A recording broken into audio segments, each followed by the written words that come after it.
Hey guys, Everyday Arsenal. Just came back from a jewelry store. One of my students, knowing I like knives, expensive knives, put me onto the fact that this jewelry store had some nice expensive knives there. So I went by on my lunch, see what they got, and they have everything that all their stuff is William Henry. And I was kind of interested when I saw that because I've never actually handled any of their stuff.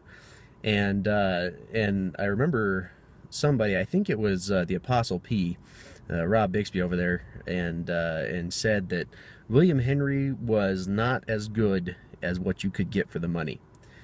And so I was curious to go over there and see if that was the case. And I got there, started looking at some of their stuff. You know, it's a high-end jewelry store, so everything in there was pretty expensive. And I was a little overwhelmed actually by the price anyway, and a little underwhelmed with the quality, with the fit and finish, and not that great. I mean, they had cool materials, Sanmai Damascus and Raindrop Damascus, and Moku Tai and Mokume, and Mammoth Tooth, Mammoth, Ivory, and so that was cool. But the fit and finish was honestly just not that great. Inlays didn't match up terribly well, at least not $1,500 worth of well. Um, and they had diamonds inlaid and some other gemstone. I don't remember what it's called. Uh, and they I guess they were a little glitzy for my taste. I'm not a big fan of gemstones and that kind of thing in my knives. I don't know. I guess they just seem kind of like pretty boy knives to me. Take it or leave it, whatever. I'm just not a fan of diamonds on my person, gems on my person.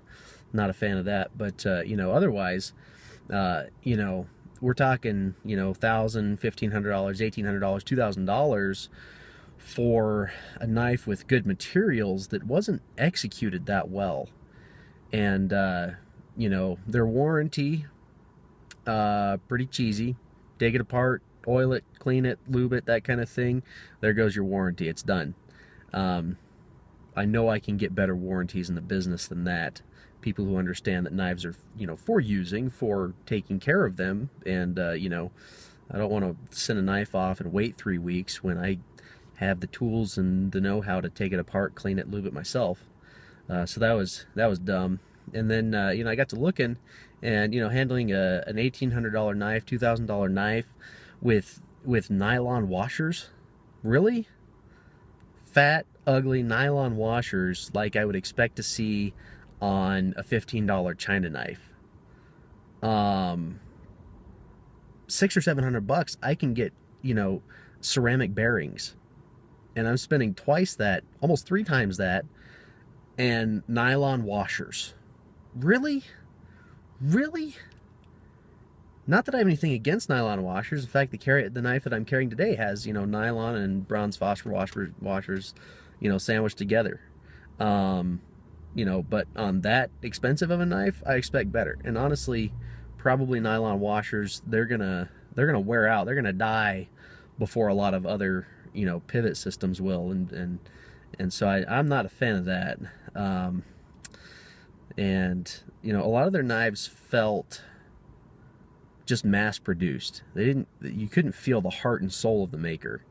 And at $2,000, $1,800, you can get some really nice customs for that much money with the same materials, better fit and finish, and you can kind of pick what they do with it.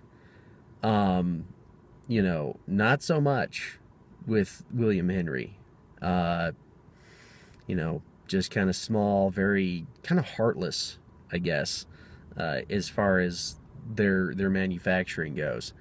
There was one knife I handled, had some kind of Indian, as far as Middle Eastern kind of Indian inlay, where they carved it out, they'd put gold in it, and that was cool. I like that, and you could definitely feel heart and soul in that part of that knife. Everything else, though, not really. Their starter level knives, it was milled aluminum handles with ironwood inlays. Okay, well, that's almost 350 bucks, and my $50 cold steel has milled aluminum. There wasn't as much milling, but I don't think there was, you know, over $200 worth of difference. And just really, you know, DLC coatings and stuff, it's all cool. It's like they have a good idea, but it's not executed very well. And so I would have to agree with the Apostle P. You can do better. You know, you can spend half as much and get a really nice Chris Reeve Nundy, which compares really well, I think, as far as size and kind of the nice gentleman's folder.